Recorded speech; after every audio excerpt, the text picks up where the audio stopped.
میرے واجب الاحترام قابل عزت تکریم معزز دوستوں، بزرگوں اور عزیز طلباء، جیسا کہ آپ کے علم میں ہے گزشتہ 2 روز پہلے یعنی 27 اگست بروز اتوار کو ملک پاکستان کے مشہور دینی درسگاہ مدرسہ ابن عباس کے محتمم و بانی ڈاکٹر امجد احسن علی رحمہ اللہ اس دنیا سے وفات پا چکے ہیں۔ تو کیونکہ میں نے خود نے بھی وہاں 2 سال تقریباً پڑھا ہے تو میرا مادر علمی بھی بنتا ہے وہ، تو ہم نے حضرت ڈاکٹر صاحب کے حوالے سے کچھ ان کی جو معلومات تھی، کچھ ان کے زندگی کے حالات تھے، اس حوالے سے گزشتہ 2 دن سے جمع کرنے لگے، اور اس سے پہلے بھی کچھ معلومات تو تھی لیکن جو باقاعدہ ترتیب کے ساتھ جو معلومات ان کے حالات کے حوالے سے لی وہ ان 2 دنوں کے اندر لی گئی۔ تو میں نے چاہا کہ حضرت ڈاکٹر صاحب کی کچھ شخصیت، ان کے کردار کے حوالے سے چند ایک باتیں آپ کے سامنے کی جائیں اور ہمارے جتنے سامعین ہیں ان کو ان حوالے سے بتلایا جائے۔ تو حضرت ڈاکٹر امجد احسن علی رحمہ اللہ اپنی مثال آپ ہی تھے۔ یہ ایک ملک پاکستان کے 5ویں وزیر اعظم چودھری محمد علی صاحب کے صاحبزادے تھے، اور انہوں نے اپنی جب آنکھ کھولی تو ایک امیر خاندان کے اندر، اچھے خاصے خاندان کے اندر آنکھ کھولی۔ تو ان کے والد محترم چودھری محمد علی صاحب نے اپنے اس بیٹے کو ڈاکٹر امجد صاحب کو، جو اس وقت امجد ہی تھے، ان کو برطانیہ اور دیگر ممالک کے اندر ڈاکٹر بننے کے لیے بھیجا، یعنی کہ دنیاوی تعلیم حاصل کرنے کے لیے دوسرے ممالک کی طرف ان کا رخ کیا۔ تو وہاں پر جب وہ گئے تو ایک عرصہ دراز وہاں پر گزارا، اور جب وہاں سے واپس ہوئے تو ان کے چہرے پر ماشاءاللہ داڑھی تھی، اور لباس ان کا علماء اور صلحاء والا تھا، سفید لباس، اور اسی طریقے سے چہرے پر داڑھی اور سر پر عمامہ۔ جب واپس ہو کر لوٹے اپنے گھر کی طرف تو ان کے والد نے کہا کہ چودھری محمد علی جو وزیر اعظم تھے ملک پاکستان کے، انہوں نے کہا میں نے تو تمہیں ڈاکٹر بننے کے لیے وہاں پر بھیجے تو تم یہ کیا اپنا حلیہ چینج کر کے تبدیل کر کے یہاں پر آ چکے ہو؟ انہوں نے کہا والد محترم آپ کو پریشان ہونے کی ضرورت نہیں ہے، الحمدللہ میں ڈاکٹر بن کر بھی آیا ہوں اور تبلیغ میں وقت لگا کر بھی آیا ہوں۔ الحمدللہ جس مقصد کے لیے آپ نے بھیجا تھا اس مقصد میں نے کامیابی اور کامرانی حاصل کی ہے، اور اسی طریقے سے الحمدللہ تبلیغی جماعت کے ساتھ وقت لگانے کے بعد میں نے اپنے اندر تبدیلی بھی پیدا کی ہے کہ جس کے لیے مجھے اور آپ کو اس دنیا میں بھیجا گیا ہے ان تمام تر مقاصد کو سامنے رکھا ہے۔ تو جب وہ وہاں سے یہ واپس ہوئے تو ان کے دل کے اندر عجیب ایک تمنا، امید، آرزو اور فکر اور سوچ بہت ہمتن ان کے اندر لگی ہوئی تھی۔ جب ڈاکٹر بن چکے تھے، ہارٹ کے اسپیشلسٹ تھے، اور آپ کو اندازہ ہوگا شاید معلوم بھی نہیں ہوگا بہتوں کو، تو یہ لیاقت نیشنل ہاسپٹل جو ہمارا کراچی کا بڑا ہاسپٹل نام اس کے ہارٹ اسپیشلسٹ کے جنرل فزیشین کے ڈاکٹر تھے بڑے۔ یہ بہت زبردست طریقے سے اس زمانے سے، یعنی کہ تقریباً جب ان کی عمر غالباً نئی بھی نہیں ہوگی 30 سال یا 32 سال، اس وقت سے لے کر اب آج تک وہاں ڈاکٹر تھے، اور وہاں اس تقریباً 45 سال کی عمر کے اندر پھر یہ عالم بنے، ڈاکٹر کے ساتھ ساتھ ڈاکٹری جب وہاں جاب کرتے تھے لیاقت نیشنل ہاسپٹل کے اندر، صبح سے لے کے 9 بجے سے لے کر شام عصر کے بعد تک وہاں پر جاب کرتے، وہاں سے پھر واپس آتے تو سبحانی مسجد پٹیل پاڑا کے اندر وہاں پر ڈاکٹر عبدالرزاق اسکندر رحمہ اللہ، اور جو ابھی موجودہ شیخ الحدیث ہمارے بنوری ٹون کے شیخ الحدیث مولانا انور بدخشانی صاحب دامت برکات العالیہ، ان سے وقتاً فوقتاً اور انفرادی طور پر کتابیں پڑھتے۔ 6 درجات کی جو کتابیں ہوتی ہیں انہوں نے وقتاً فوقتاً کسی ایک عالم کے پاس جا کر پڑھی۔ اسی طرح جامعہ عالمیہ بنوری عالمیہ جو ہے وہاں کے شیخ الحدیث تھے، ان سے بھی کچھ کتابیں پڑھی۔ جامعہ فاروقیہ کے ایک استاد مولانا عنایت اللہ شاہ صاحب، ان سے بھی کچھ کتابیں پڑھی۔ تو وقتاً فوقتاً ایک استاد سے جا کے یہ کتابیں پڑھتے رہے۔ 6 درجات کی کتابیں ہی انہوں نے حاصل کی، کس کے ساتھ ساتھ؟ اپنی نوکری کے ساتھ ساتھ۔ نوکری بھی کرتے تھے صبح سے لے کے شام تک، پھر جو وقت ملتا تھا اس کے اندر اپنے آپ کو دین کے ساتھ جوڑتے تھے۔ پھر یہاں پر جب وہ 1985 کے اندر انہوں نے داخلہ لیا بنوری ٹاؤن کے اندر ریگولر طور پر صحابیہ کے اندر، درجہ صحابیہ کے اندر یعنی 7ویں درجے کے اندر داخلہ لینے کے بعد وہاں پر ریگولر جانے لگے۔ 2 درجے انہوں نے بالکل اس طرح روزانہ کی بنیاد پر پڑھے، صحابیہ کا درجہ اور اسی طریقے سے دورہ حدیث۔ دورہ حدیث 1986 کے اندر انہوں نے فراغت وہاں سے حاصل کی بنوری ٹاؤن سے۔ اور ان کے ساتھ جو پڑھنے والے ہمارے استاد محترم تھے، ایک مولانا نور الرحمان، جو آج کل سبحانی مسجد کے امام و خطیب بھی ہیں۔ اس وقت جب مولانا انور بدخشانی صاحب ان کو سبحانی مسجد کے اندر پڑھاتے تھے تو اس وقت مولانا نور الرحمان صاحب وہاں کے مؤذن تھے، وہ بھی پڑھتے تھے مولانا انور بدخشانی صاحب سے، اور اسی طریقے سے یہ ڈاکٹر امجد صاحب بھی پڑھنے کے لیے آیا کرتے تھے۔ اس طرح انہوں نے اپنے علم کی جو یہ پیاس تھی اس کو مکمل کیا۔ پھر یہاں جب 1986 کے اندر بنوری ٹاؤن سے فراغت حاصل کی تو ان کے دل کے اندر ایک فکر تھی، جب ان کو معلوم ہوا کہ قرآن و حدیث بغیر عربی سمجھے نہیں سمجھے جا سکتے، جب تک آدمی کو عربی نہیں آئے گی اس وقت تک قرآن و حدیث کو سمجھ نہیں سکتا مکمل طور پر، کیونکہ انہوں نے ڈاکٹری کے ساتھ ساتھ پھر انہوں نے عالم جب بنے، ان کو اندازہ ہو گیا کہ عربی زبان کتنی اہم ہے قرآن و حدیث کو سمجھنے کے لیے۔ پھر انہوں نے اسی فکر کو لیتے ہوئے وہاں گلستان جوہر کے اندر جامعہ عائشہ للبنات کے نام سے ایک بہت بڑا بنات کا مدرسہ کھولا، جو ملک پاکستان میں سب سے پہلے بنات کا مدرسہ کھولا عربی میڈیم کے حوالے سے، پورا ٹوٹل نظام اس میں عربی کے اعتبار سے۔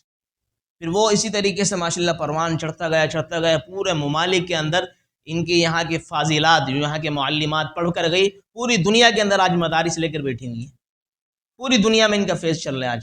اسی طریقے سے فرمایا کہ پھر 2000 کے اندر مدرسہ ابن عباس، جو بنین کا مدرسہ یعنی بچوں کے اعتبار سے، لڑکوں کے اعتبار سے انہوں نے اس کا انعقاد کیا۔ اور یہ جو مدرسہ بنایا یہ کسی سے پیسے لے کر نہیں بنایا، کسی سے ادھار لے کر نہیں بنایا، بلکہ ان کی والدہ محترمہ، ان کی جو جائیداد کا حصہ تھا، انہوں نے اپنے بیٹے ڈاکٹر امجد صاحب سے کہا کہ بیٹا میری آپ کو وصیت ہے کہ میرے جانے کے بعد یہ جو میرا جائیداد کا حصہ بنتا ہے اس پیسوں اور ان رقم کے اعتبار سے آپ کیا کرنا ہے، مدرسہ قائم کر دینا۔ انہوں نے ان پیسوں سے اپنے والدہ کی وصیت کو پورا کرتے ہوئے مدرسے کا انعقاد کیا، جامعہ مدرسہ عائشہ للبنات اور اسی طریقے سے مدرسہ ابن عباس رضی اللہ تعالیٰ عنہ۔ اور آج تک الحمدللہ وہاں تقریباً جو مدرسہ ابن عباس ہے اس کو غالباً 22 یا 23 سال ہو چکے ہیں، اور وہاں سینکڑوں ہر سال تو خیر نہیں بلکہ جب سے لے کے جی مدرسہ بنا ہے آج تک سینکڑوں علماء وہاں سے فارغ ہو چکے ہیں اور پوری دنیا کے اندر کام کر رہے ہیں۔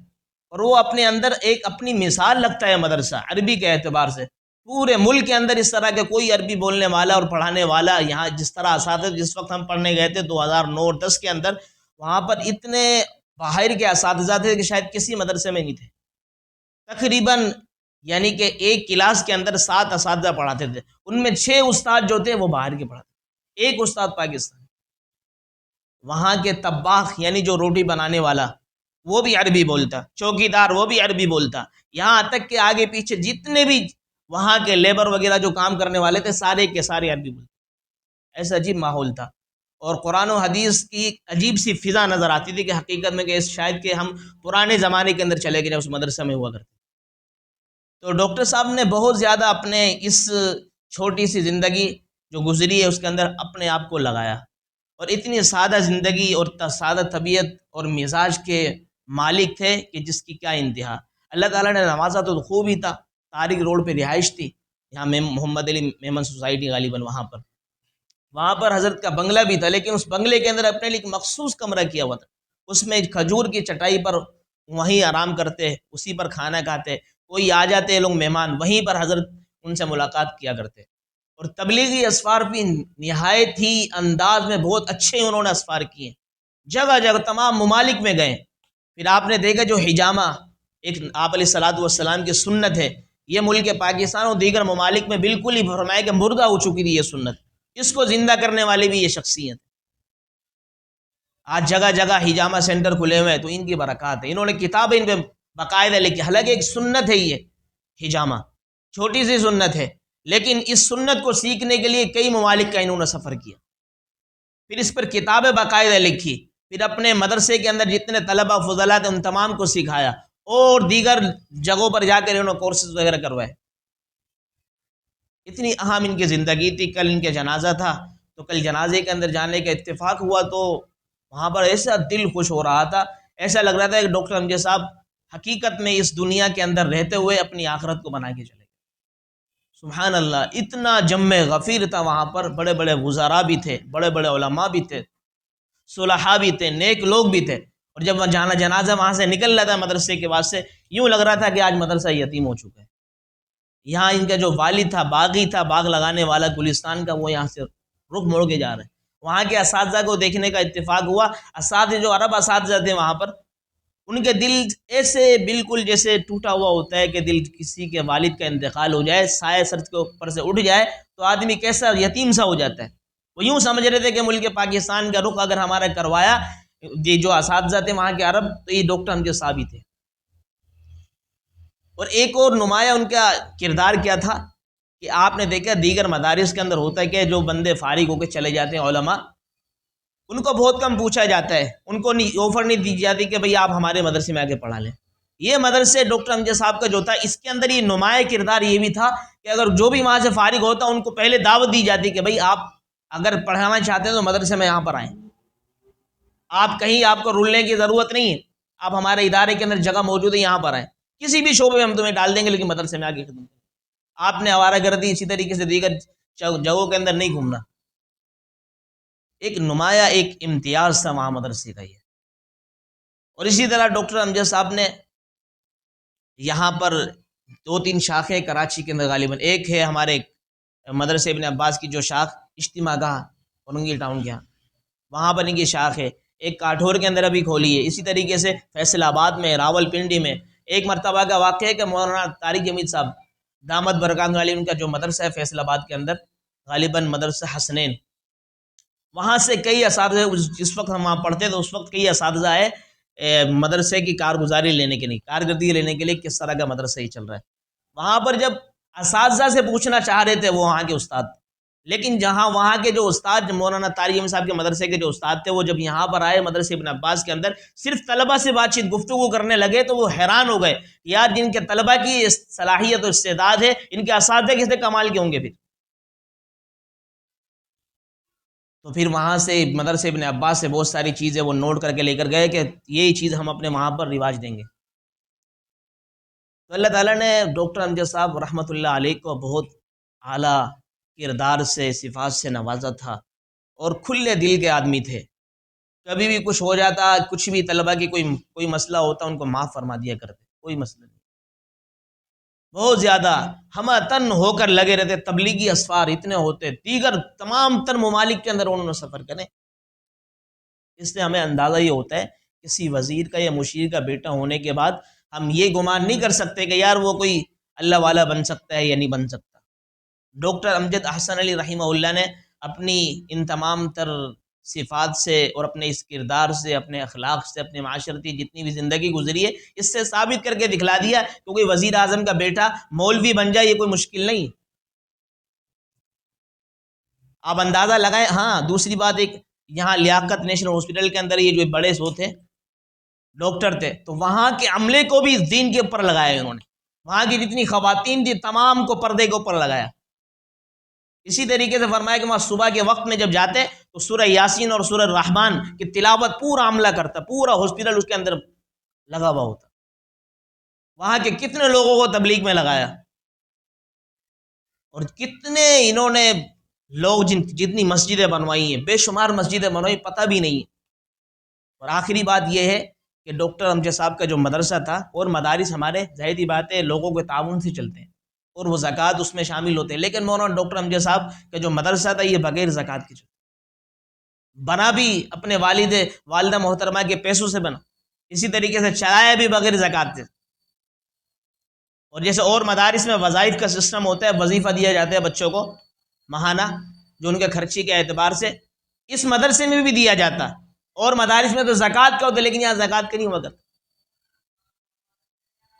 اور دوسری بات آخری کی جو بات، یہ مدرسہ جو عائشہ للبنات جو بچیوں کے لیے مدرسہ تھا، ان کے آگے کے مستقبل کے لیے بھی حضرت نے سوچا کہ یار یہ بچیاں یہاں پر فارغ ہو کر شادی شدہ ہو گئی ہیں، اب ان کے بچے ان کے بارے میں کیا سوچیں. ان کے حوالے سے روزہ عائشہ کے نام سے مدرسہ کھولا، چھوٹے چھوٹے بچے 4 4 5 5 سال کے. اور جیسے کہ ہمارے اکابرین کے اندر ایک سنت چلی آ رہی تھی، وہ حافظ الحدیث ہوا کرتے تھے، حدیث زبان یاد ہوتی تھی، ایک ایک لاکھ حدیث یاد کرتے. ڈاکٹر امجد صاحب نے اس چیز کو بھی اپنے اس مدرسے کے اندر فروغ دیا. وہ کیسے کہ چھوٹے چھوٹے بچے 8 7 سال کے 6 سال کے بچوں کو ہزاروں حدیث یاد کرواتے، حافظ الحدیث بناتے. حافظ الحدیث صرف متن کے ساتھ نہیں کہ انما المؤمنون جیسے کہ المسلم اخو المسلم، بلکہ پورا کہ کس نے روایت کیا ہے، کون لانے والا ہے اور کہاں تک پہنچانے والا ہے، اور تو روایت کرنے والا کون ہے. امام بخاری نے کیا، ترمذی نے کیا، نسائی، ساری چیزیں ترتیب کے ساتھ. تو ڈاکٹر صاحب رحمہ اللہ اس دنیا سے چلے گئے، جاتے جاتے سبق دے گئے کہ دنیا کے اندر رہتے ہوئے آدمی اگر زندگی یوں گزارے تو اللہ رب العالمین اس کو موت بھی اچھی طرح عطا فرمائے. اور فرمایا ہاں آخری وقت جب انتقال ہوا ہے ابھی، فرمایا کہ آدھے پونے گھنٹے سے کلمے کا ورد جاری تھا، لا الہ الا اللہ محمد الرسول اللہ، اسی اسنا کے اندر انتقال ہوگی. کلمے کی نصیب ہوگی موت، اور کیا چاہیے. پوری زندگی یوں گزاری، پتہ بھی نہیں تھا کہ لوگوں کو گمنام طریقے سے زندگی گزاری ہے. اپنا دیکھ تو ایک آدمی اگر کسی بھی چھوٹے سے کلینک کے اندر ڈاکٹر بن جائے نا، وہ اپنے سامنے کسی کو بھی کچھ سمجھتا نہیں ہے. اتنے بڑے ہاسپٹل کے اندر اس زمانے میں آج سے 50 سال پہلے ڈاکٹر تھے، پھر اپنے ہی سامنے ان کو اپنے علماء کی کتنی عزت کرتے، ان کے پاس آتے گاڑی کے اندر. یہاں تک بھی لکھا کہ لکھنے والوں نے کہ بھائی ڈاکٹر صاحب جب یہاں پر پڑھنے کے لیے آتے پٹیل پاڑا سبحانی مسجد کے ہاں، جب یہاں لائٹ کا سسٹم تھا، لائٹ چلی جاتی نہیں ہوتی تو پھر کیا کرتے، ان کو گاڑی میں بٹھاتے، انور بدخشانی صاحب کو اپنے استاد کو، اور نعمان جو مسجد ہے نعمانیہ مسجد وہاں پر لسبیلا پر، وہاں لے جاتے، وہاں لائٹ ہوتی کہ حضرت یہاں پڑھائیں. یہ بھی ہو سکتا تھا میں تھکا آ رہا ہوں چلو لائٹ نہیں چلے جاتا ہوں، لیکن دین کے حوالے سے کتنی ان کو تڑپ تھی، کتنی پیاس تھی، اللہ کریم نے ان کو کیسے ان کو. اور بہت زیادہ عربی کے لحاظ سے تو بہت زیادہ آگے تھے کہ اللہ اکبر. فنا فی العربی جس کو کہا جاتا ہے وہ تھے، عربی کے اندر جان دے دیتے تھے کہ کچھ بھی ہو جائے عربی کو سیکھو، عربی کو سیکھو. عربی سیکھو گے تو آپ کو پتہ چلے گا فقہ میں معاملات کیسے ہیں، مسائل کیسے ہیں. عربی سیکھو گے تو پتہ چلے گا قرآن ہم سے کیا چاہتا ہے. عربی سیکھو تو پتہ چلے گا حدیث ہمیں کیا چاہتی ہے ہم سے حدیث. اللہ تعالیٰ سے دعا ہے کہ اللہ رب العالمین حضرت ڈاکٹر امجد احسن علی رحمہ اللہ کی بال بال مغفرت فرمائے. اللہ کریم ان کی جتنی بھی خدمات ہیں ان تمام کو قبول فرمائے. اللہ رب العالمین آگے کے جتنے بھی مراحل ہیں اللہ سے یقین اور امید یہ ہے کہ اللہ نے سارے کے سارے آسان کر دیے ہوں گے، اور مزید اللہ تعالیٰ ان کے درجات کو بلند فرمائے. اللہ تعالیٰ ان کے ادارے کو اور جتنے بھی ادارے ان کے زیر نگرانی میں کام کر رہے تھے اللہ تعالیٰ ان تمام کو دن دگنی اور رات چگنی ترقیوں سے مالا مال فرمائے. اور اللہ تعالیٰ ان کے جتنے بھی وہاں پر عملہ کام کر رہے ہیں ان تمام کو اخلاص نصیب فرمائے. اور اللہ رب العالمین کے ایک بیٹے ہیں غالباً ڈاکٹر طیب صاحب، اللہ تعالیٰ ان کو بھی اپنے والد محترم کے نقش قدم پر چلائے. اور اللہ تعالیٰ تمام مسلمانوں کو بھی ان کے نقش قدم پر چلاتے ہوئے ہمیں بھی اپنی آخرت کو سنوارنے والا بنائے. وما علینا الا البلاغ.